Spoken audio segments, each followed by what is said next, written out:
Hey everybody, Frank Kern here, and welcome to the Ultimate Offer Formula. You know, this training is perfect for you if you want to convert more from your sales videos. It's perfect for you if you want to convert better on webinars, whether they're live or recorded. It's perfect for you if you want to, in your sales letters, actually make the pitch and have the pitch work and have the pitch feel non-smarmy and have the customer actually happy when you're delivering the pitch. It's really, really good for you if you've ever felt nervous about making a sale. It's really, really good for you if you ever put off writing copy or trying to make a pitch because you have a little bit of mental resistance around it. The bottom line is this very simple framework can totally revolutionize the way you sell and ultimately make your conversions better and make the process of selling more enjoyable for both you and your prospects and your customers. And before we begin, I want to share with you some really, really good news. People love to buy stuff.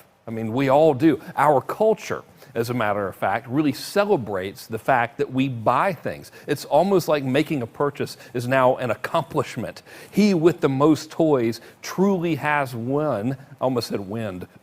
He who has the most toys truly has won the game, at least in the perception of modern society, and that's good. People like to buy, so that psychology is in your favor. The bad news is that we are brainwashed to believe that selling is bad.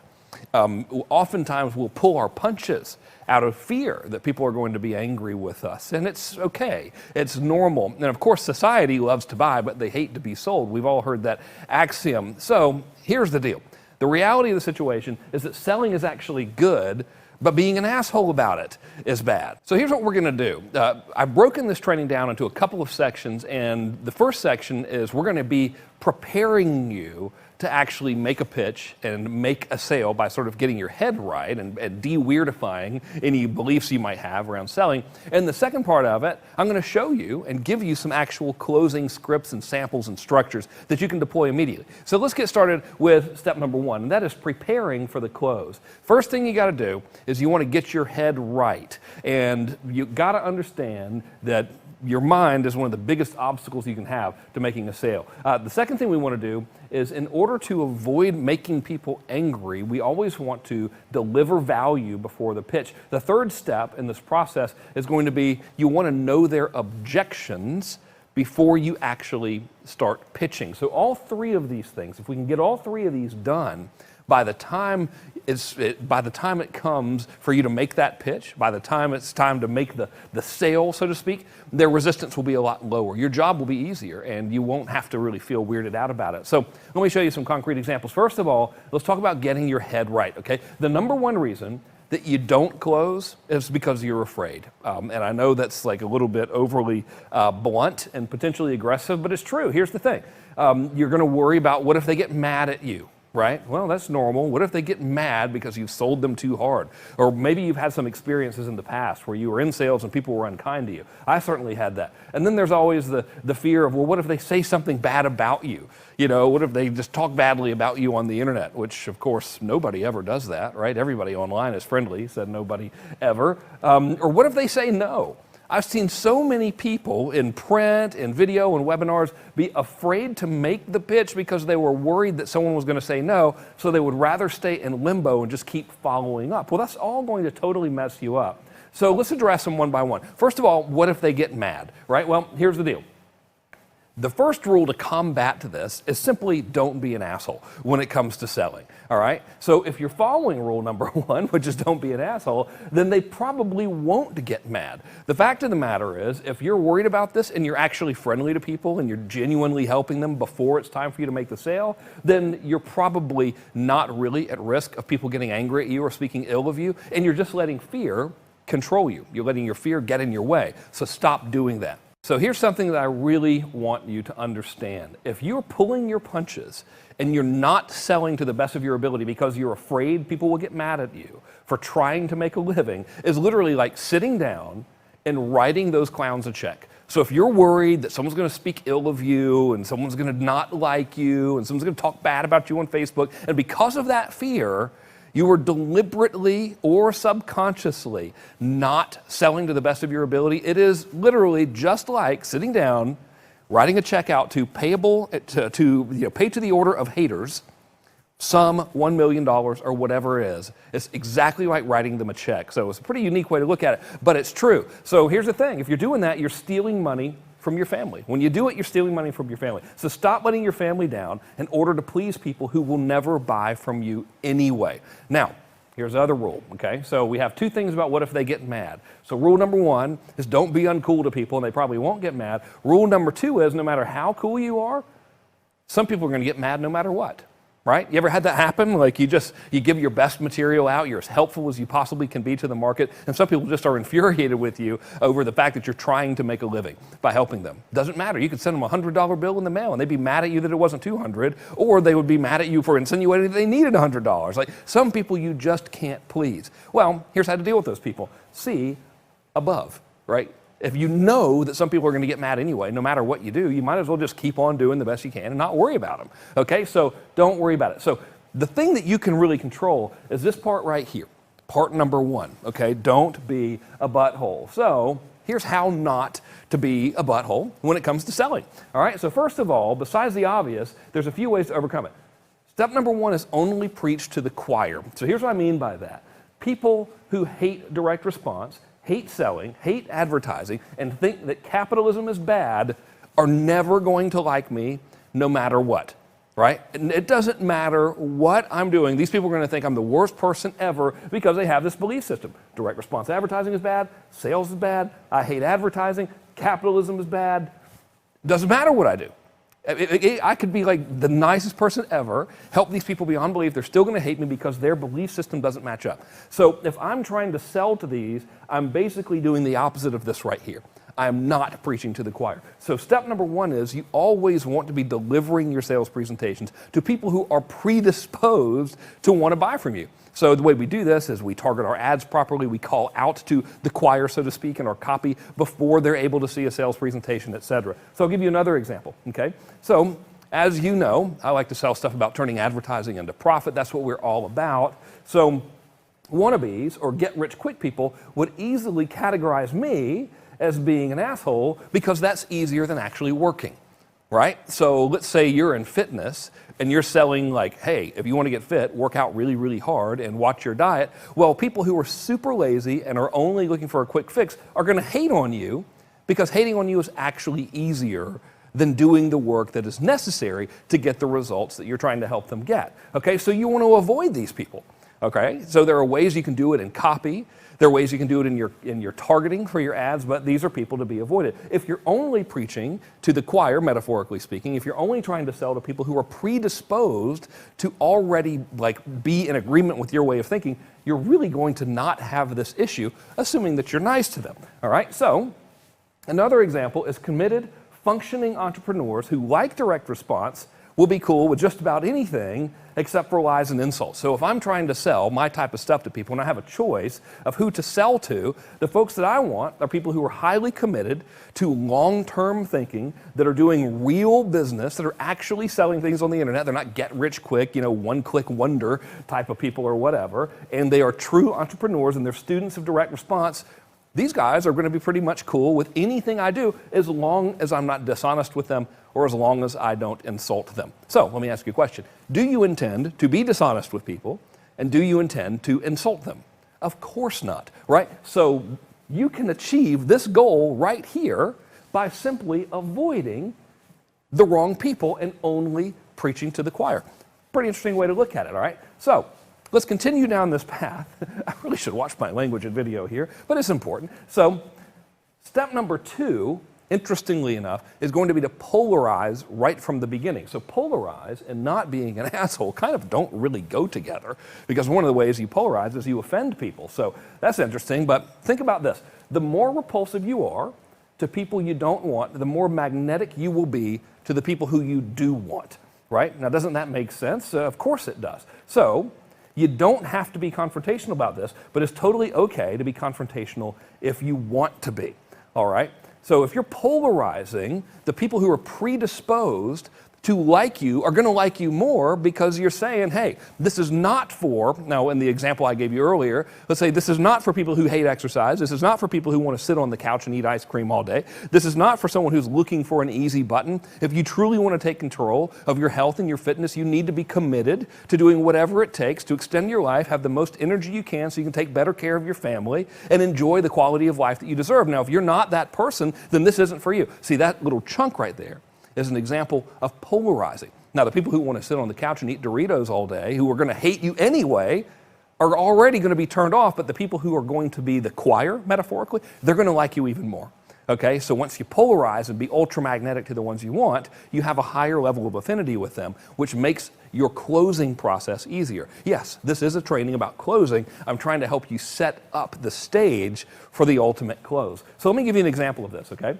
So a while back, I ran this survey to people who had registered for some training of mine, and I had about 25,000 people do it. And in the survey, I said, would you like me to show you how to turn advertising into sales as opposed to relying on affiliates and stuff? And as you can see, the numbers here are pretty impressive, right? Most people really, really wanted to learn how to create advertising into sales, which is part of the reason why I'm doing all the trainings that you're in possession of right now. So here's how I use this to polarize, right? So obviously, my choir, so to speak, is someone who is predisposed to want to advertise. My ultimate person is someone who actually has a business, who is into advertising, and they're not looking for an easy button. That's who I want to attract, right? Now, if I know that people who don't want to advertise, who aren't serious about business, who aren't really entrepreneurs, who are into get rich quick and all that stuff, are the type of people that I really just don't want as customers, and they're probably going to end up hating on me anyway because I'm telling them the opposite of what they want to hear, I might as well get rid of them. I might as well just try to push them away because that's going to be very magnetic to the ones that I do want. So here are two examples of how I did it. So as you see, I tried two different ways. The nice way, which is to say, hey, you know what, if you're in this little minority here who said, I only care about free traffic, this 4.30%, you can kind of see it there on your screen at the bottom right. I was like, hey, you know, this probably isn't for you. You're probably not going to like my trainings, and you might just want to sort of leave the training now. And that got like a little bit of a response, you know, from the people who were on the training. They're like, yes, you know, thanks so much for being forthcoming, and I agree, and, you know, I'm committed, and I'm an entrepreneur. And some people were like, hey, you know what, I'm not into this. Affiliate marketing's great, or free traffic is wonderful. And I'm like, okay, great. Well, you know, this isn't for you, and good luck with everything you do, but I'm glad we got this out of the way. Now, that was like mild polarization, right? So, and the next thing I did is I tested it again, and I became very confrontational about it. And I said, listen, if you're one of these 4.30% who only cares about free traffic, I do not want to help you, and I refuse to do so, because the fact of the matter is you're not really an entrepreneur. If you're not willing to put forth risk into your marketplace, then you just aren't actually an entrepreneur. By sheer definition, an entrepreneur is someone who takes risks, and there's no risk in free traffic. Basically what you are is you're a freeloader, and the fact of the matter is I don't want to help you. Get off of my webinar. So I wish that you could have been there to see the reaction from that. I had very little yip-yap from the undesirable folks who are just freeloaders and don't want to actually do real business. But the real people that I did want, this group of people who genuinely wanted to be able to be better at advertising and run real businesses instead of just get-rich-quick dumb schemes, they went bonkers. They loved it. They rallied around that principle like it was a rallying cry of battle against those who were solely responsible for, you know, the decimation of society or something. It was absolutely unbelievable. It's a classic example of polarization at work, right? So when you polarize and you're deliberately repulsive to the ones who are most likely going to say no anyway, the ones who are most likely going to talk bad about you anyway, and the ones who are most likely to not like you no matter how cool you are, when you try to repel those people, the ones who you want, they're going to be more magnetically attracted to your message, and they're going to be more set up for when you go to make your pitch. And yes, this is ultimately about making a pitch, so stay with me. Okay, so, and continuing down this vein here, step number 3 is to be brutally honest. So if you have a bit of fear around what's going to happen if they find out, you know, when I go in to make a pitch, are they going to get mad at me for selling or whatever, what you want to do is be straight up and brutally honest with them about the fact you're going to try to sell them something, okay? This makes it a lot less uncomfortable for you when it comes time to actually make a pitch. Even if this is a VSL or a webinar or a group sales presentation or whatever, if they know going in that you're going to make an offer, you're not going to have that pressure to try to be perfect at making the offer. You're not going to feel like you're sneaking it in on them. Let me give you some language examples around this that have really worked for me. So I said some of the best advice out there is do unto others as you would have them do unto you. Don't you agree? And I don't know about you, but I like it when people are upfront with me regarding their intentions. So if you and I were working together, I'd want you to be upfront with me about your intentions. And because of that, I'm going to be really upfront with you about mine. In this video or webinar or letter or whatever, I'm going to show you X, Y, Z. So when we're done, you'll really know how to ABC. Now, obviously, that's just results and topics. I'm just giving you a variable there. At the end, I'm going to offer you my product. I'm not going to be obnoxious or disrespectful about it, but I'm going to do the best I can to show you how valuable it is so you'll try it. Now, some people don't like that, and that's okay. I understand. If you're one of those people, then just go ahead, hang up, or leave this page right now, or just be sure to leave when I start talking about it. Now, here's what's interesting about that. That just gave me total permission to really sell as aggressively as I want to sell once I'm done doing our first critical step, which is always deliver genuine value before you ever go in to make a pitch. That way, you've genuinely helped people. You've demonstrated you can help them by helping them, and it makes everything a lot easier. So if you do that, sure, some people who would have never bought from you anyway are going to leave, or they're just not going to buy. But that's okay, because the ones who are the right people are going to appreciate you that much more because you're one of the only people, if not the single only person in your marketplace who was actually upfront and cool to them, which is never done. Remember, most buyers are very, very jaded. Everyone feels like they've been mistreated. They're highly skeptical. So the cooler we can be to them, the greater their trust in us is going to be. It's kind of like the circle of goodwill. It always comes around. Now, let's talk about haters. Another reason you might not be selling to the best of your ability is fear of haters. Apparently, there are haters on the internet. Who knew? Right? I think the internet is like 90% haters. Right? So here's the deal. Okay? The next thing you're afraid of is people who are saying bad things about you, or who might say bad things about you, the possibility thereof. All right? Well, here's the deal. Unless you are completely invisible and totally unknown, people are going to say bad things about you. People have said bad things about Gandhi. They have said bad things about Mother Teresa. If you pick like the most beloved figures in history and start Googling them, you will find people saying bad things about them. Pick deity of choice, religious leader of choice, philanthropist of choice. It doesn't matter who they are. There are people out there saying they're terrible people. Doesn't matter, right? Doesn't matter what you do. There are going to be some people out there that are going to say bad things about you. Go figure, especially on the internet when there's really no repercussions and they can do so under the veil of anonymity, right? So here's the deal. Here's how to deal with it. Number one, make sure they're not right, okay? So if what you're selling is genuinely good and you're honest and upfront about things and you're not being a butthole, then in the inevitable event that you do make mistakes, you fix them, then they're not going to be right and you can basically ignore it. Thing number two is if they are right, which is going to happen, like you will make a mistake eventually, right? Of course, we all do. So if you do get hated on for screwing up and you actually have screwed up, simple process. Own it. Damn, I screwed up. Fix it. It's fixed now. Thanks for bringing it to my attention. Boom. End of problem, right? So there you go. If they're not right and they're just hating on you, which is definitely going to happen, then ignore it because it's not going to make you any money. Here's the deal. Don't be the guy who says to your children, hey, congratulations, kids, on getting into Harvard. Unfortunately, Daddy can't pay the tuition because he was afraid that AskClown69 might call him names on Twitter. Okay, if you are letting this fear diminish your willingness to actually sell, then that's essentially what you're doing. You are deliberately making a choice not to do business to the best of your ability because you have this fear of the inevitable people acting typically under the guise of anonymity, disagreeing with what you say, aka hating on you on the internet. It's not going to kill you. If they do, which is inevitable, make sure they're not right. If they're right, fix it. That's it. Simple, simple thing. So if you give in to that fear, frankly, you deserve to lose. If you give in to the fear of the haters and you deliberately pull your punches, you deserve not to have the success. It is actually a self-inflicted wound. Here's the deal. Success does not reward the weak, period. So don't be weak. Be strong. Understand that people are going to hate on you. Doesn't matter. As long as you're being cool, as long as you're taking good care of people, as long as you're doing the right thing, as long as they're not right, move on. Proceed anyway. Let your success be the best revenge. Now, another thing that can mess up your head here when it comes to selling is the fear of no. Totally normal. It used to happen to me when I was a car salesman back in the day. I was the worst car salesman ever.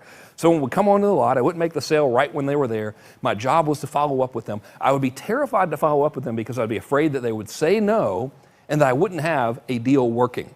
It was almost like having the illusion of a prospect who hadn't yet said no felt better than getting the no. So I just would never go for the sale because I was afraid of the no. For some reason, it was more rewarding to be doing all of this useless work than just say, hey, yes or no, do you want it or not? We got stuff to do, right? So it's normal if you have that fear. So here's the thing. Most people are going to say no. We're in direct response. So that's what follow-up marketing and automation is for. If most people did not say no, you would have a 51% conversion rate or better, which is basically unheard of in direct response. If you had that kind of conversion rate, David Ogilvy and Claude Hopkins would rise from the grave and carry you into direct response heaven on a golden chariot. So here's the thing. When it comes to selling stuff online, a no just means not now, or show me something else, or I need more value first. It does not mean, oh my God, I hate you and I'm going to kill you and I'm never going to buy anything from you again. Half the time, a no just means I wasn't paying attention and didn't really even understand the offer. So don't be this guy. Hey, sorry, Mom, I can't pay for your in-home care because I was afraid people would say no, so I didn't really go for it. But hey, this nursing home has great mashed potatoes. Enjoy yourself. You know, I know that's a little bit strong, but that's the reality of it. If you let your fear get in the way, you are letting everybody down. Everyone who depends on you is being let down by your fear of people saying no. Some are definitely going to say no. Just be nice to them and move on. It's okay, right? So step number 2 here, to make this whole process easier, we got your head right, all right? So we've sort of addressed these fears, okay? Step number 2 is making the sale easier, and that is to always deliver value before the pitch. We always want to do that, okay? It's just normal, and it helps your sale. Here's how. The more real value you give people in advance of asking for the money, the more receptive they're going to be to your offer and ultimately your close. If you really respect her, and now think about this from a dating perspective. If you really respect her and you wanted a long-term relationship, would you try to get her into bed on the first date? Yes or no? I mean, think about this, right? So you're a single person, you're a single guy, all right? Let's say you're a single guy, you're looking for a wife, you want to find the mother of your children. Do you honestly think that you're going to go to a bar, get some girl drunk, and have sex with her, and then there you go, she's going to be the one? Probably not. You're willing to invest the time in the right relationship. Well, you need to view every business transaction as being worth that much effort, being worth the right relationship. So you should always deliver value before the pitch. You don't have to go and like grab people by the throat and say, buy right now or else everything's going to be terrible. That's not necessary. Online, we have the ability to follow up so much, right? So here we go. Let's choose, let's give you a hypothetical situation. Let's say we're going to try to close a business owner. So I'm me, basically, and I want to sell automation stuff to someone with a business who wants to sell online, obviously. Well, what I should really do, A, is recognize, all right, if the guy wants to sell stuff online, well, there's all kinds of stuff I can help him do, and there's all kinds of things he needs to do in order to sell stuff online. He needs to get traffic, he needs to capture leads, and he needs to create compelling offers. So let's say that I showed him how to do these 3 things, right? So he's opted in for a free report or something, and I've given him some videos. Hey, here's how to get some more traffic. And by the way, now that you got some traffic, probably a good idea to capture some leads instead of just sending them straight to a buy page. Usually works better, right? And hey, if you're going to try to sell them something, here's a way to structure those offers so that they're compelling. Now, if I help him do all of this stuff, the next logical thing that he's going to need to do and likely want to do is to now start automating his sales and his fulfillment and follow-up. So if I help him get all of this in advance of the sale, he is going to, by very virtue of gravity, want this from me, right? I mean, I could be like, hey, how's all that stuff going? Pretty good. Well, you know what? How would you like it if it was automated now so you could kind of make everything a little bit more consistent? Man, that'd be great. Okay, you want me to help you do it? Sure. Like, that would be the whole pitch, right? It would be relatively simple. Well, guess what? You can actually do all of this stuff, and you should. do all of this stuff. The fact of the matter is, people online don't usually buy immediately. It's normal for people in webinars don't usually buy immediately. Have you ever done a webinar and closed most of them? Probably not. It's normal, right? They need more value. So the more value you give people in advance of the sale, the easier that sale is going to be. Okay, so your third step now, and now we're about to get into the actual closes, by the way. I'm helping you set up the close right now. The third step is to know your objections beforehand. Everybody's going to have objections, right? Fact. Everybody is going to have objections. Here's the thing. If you don't address them before you make your offer and before the close, all they're going to be thinking about while you're selling is the objections. So you could be showing them the coolest thing ever, and it could be unbelievable, and their entire mind is going to be focused on, yeah, but what about this? What about that? So here's the thing. You want to address them before the close. You do it during that part where you're actually delivering value. You can also address them in the close itself, and you'll definitely address them after the close in the stacks that I'm about to show you. By the way, if I were trying to sell you a course on how to close things, I just did it to you. I just brought up your objections. What if they get mad at me? What if they say bad things about me on the internet? What if they say no? Those are the three biggest objections when it comes to sales. This entire chunk here could be modeled and turned into a pre-pitch value delivery, which is 100% overcoming the objections. So the name of this is to really understand what their objections are and overcome those objections before you make the pitch. Otherwise, they're going to be worried about the objections, right? So here we go. Here's how I did it, by the way. Let me show you the exact slides. First of all, get your head right. Number one reason you don't close is because you're afraid. What if they get mad? What if they say something bad about me on Facebook? What if they say no? There we go. Head check.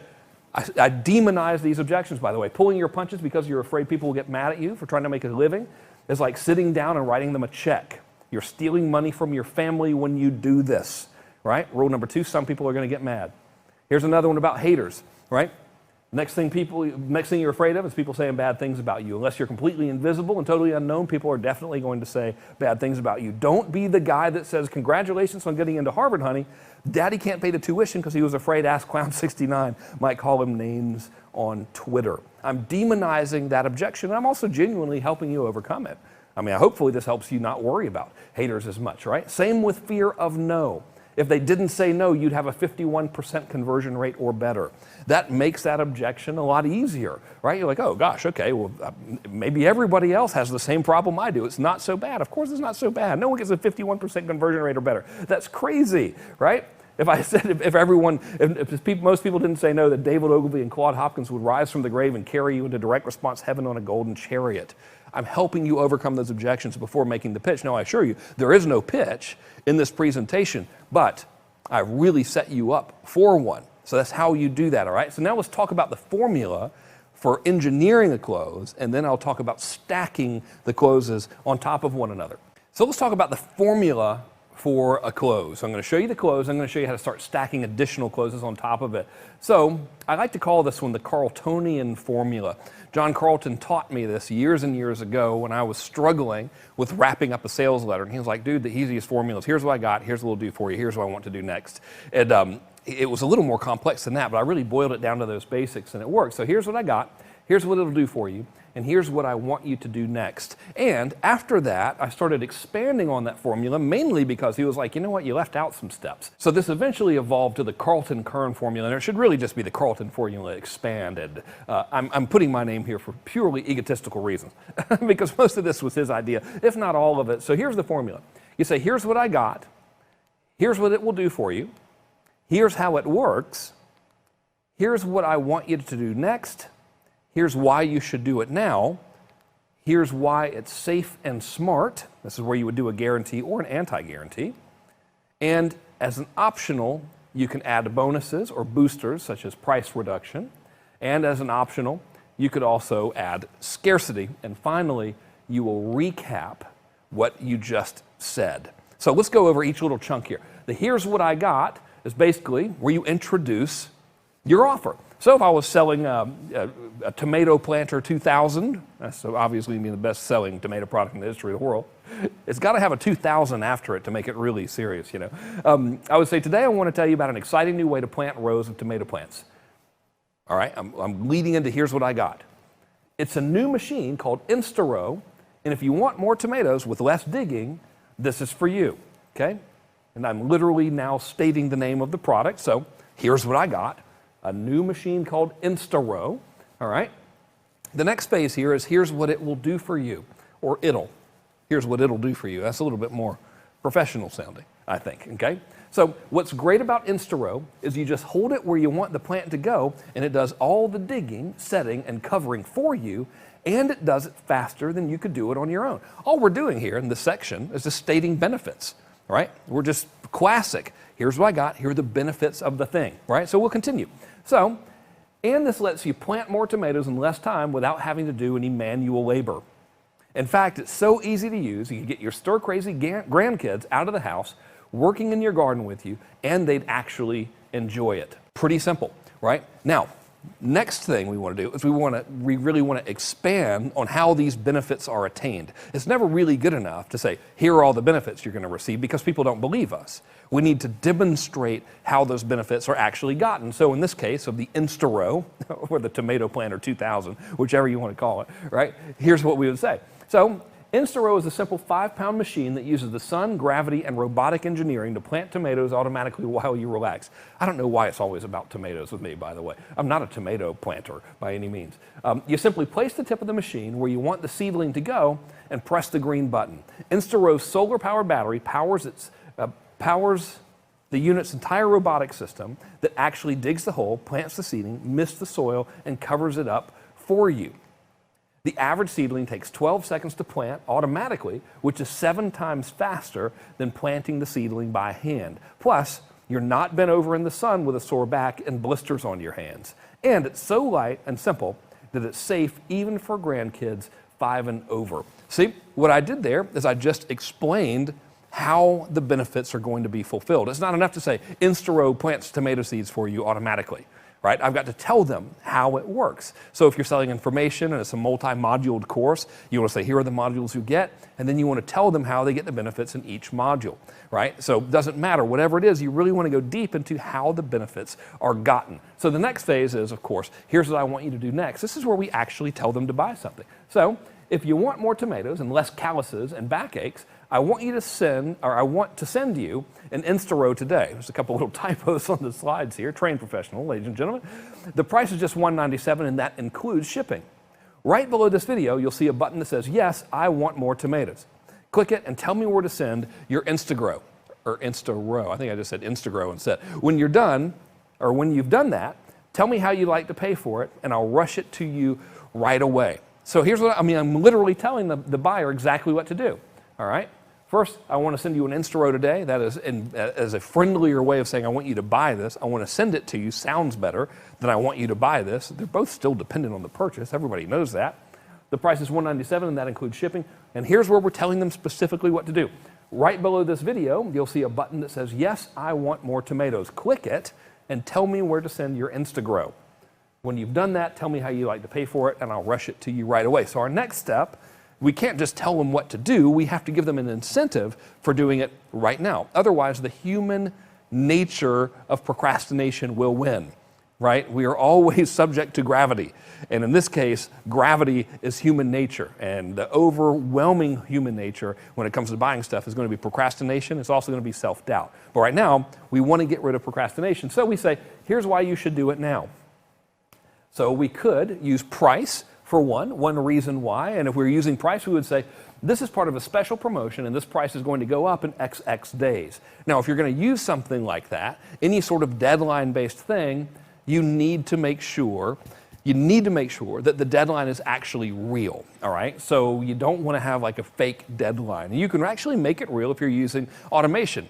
So if you need help with automation or anything, just reach out to my office and we'll tell you about our services and how we might be able to help you. Another way to do it is you could put like a countdown timer on your page that actually redirects someone to an expired thing when the countdown timer hits 0. There are several little applications like that out there, Countdown Monkey being one of them. They have a great name. How can you forget that, right? That's pretty cool. But whatever it is, it's got to be real. If it's not real, you're probably violating some regulations, and you're going to lose credibility with your audience. So deadlines work, but you always want to make them real. So one thing is going to be price.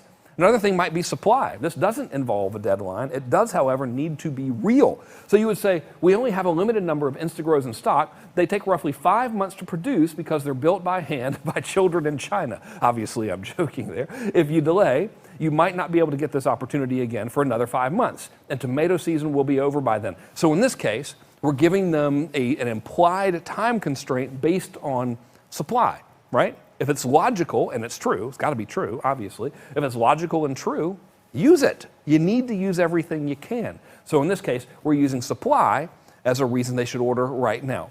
We could actually stack these two. You could give a discount and you could talk about the limited supply. Now that's making both of these two not double in power, but compound, which is great, okay? So another thing is to appeal to ego. Right? In this case, you'd say, here's why you should enroll today. Now we're no longer selling the Insta-Row. Let's say we're selling education. Here's why you should enroll today. To prove to yourself and your family you're not a talker or a dreamer, but a doer. Another one is to sell against frustration. You can say, sure, you could put this off. Well, what's that going to get you? More calluses on your hands? More backaches? Less plants? Less tomatoes? A smaller crop?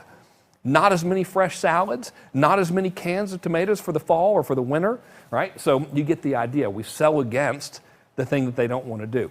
So our next phase here is after we've said, here's why you should do it now, we need to reassure the buyer that it's a good idea to do it now. So this phase is basically, here's why it's safe and smart. So one way we can do it is we could say, plus Insta-Row offers you an unconditional 100 plant guarantee. Use it to plant 100 seedlings, and if you can bear to part with it, send it back for a full refund. We'll even cover the shipping, okay? So that's a classic money-back guarantee. Now notice that we're not saying, whoops, hang on, there we go. Notice that we're not saying, hey, you have 30 days to check this out. I'm actually really going deeper into the guarantee. So instead of saying, hey, your satisfaction is guaranteed, I'm saying, hey, use it to plant 100 seedlings. And if you can bear to part with it, send it back for a full refund, we'll even cover the shipping.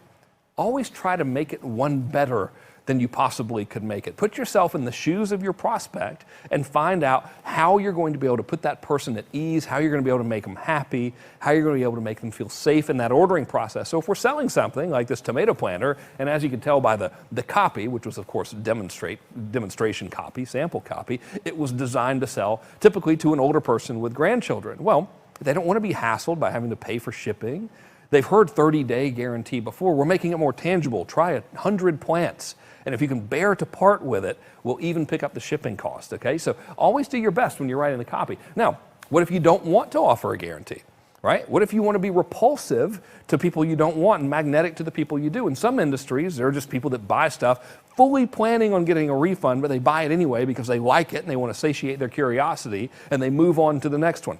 Internet marketing, I use the air quotes there because, real internet marketing is the use of the internet as a media to advertise and produce customers, but the quote-unquote internet marketing world often is synonymous with get-rich-quick world, and in that world, lots of people like to just buy things, read them, never do anything, get a refund so they can continue to buy the next one, right? So in that case, if you want to be repulsive to the customers you don't want, you might use something called the anti-guarantee. So here's how you word it. So this is, again, for the Instagrow buyers. Instagrow is for committed and serious gardeners only. If you're a dabbler or a pretend gardener who's not fully committed to this wonderful hobby, then it would make sense to ask about a refund policy. We don't offer one because the only reason you wouldn't want to keep it is because you just didn't use it. And if you're not going to use it, please don't order. Let a real gardener have one instead. They'd sure appreciate it, and so would we. So you'll notice there, we're being repulsive to people who aren't going to use the machine, but someone who views themselves as a serious tomato gardener. There probably are people that are really serious about tomato gardening, Someone who views themselves as a serious tomato gardener will be like, yeah, I don't need that. I'm a real tomato gardener. It's almost like the appeal to ego right there. So an optional thing. So those are your main steps, right, of this ultimate close formula. So now we have ways of making this even better, okay? So here they are. Number one is bonuses and boosters, all right? So a bonus is obviously a bonus. A booster is another reason why they should go ahead and order now, and it's usually going to be like a price cut or something. That's a booster, all right? It boosts response, that's the name booster. So we could say something like, but if you order today, I have great news.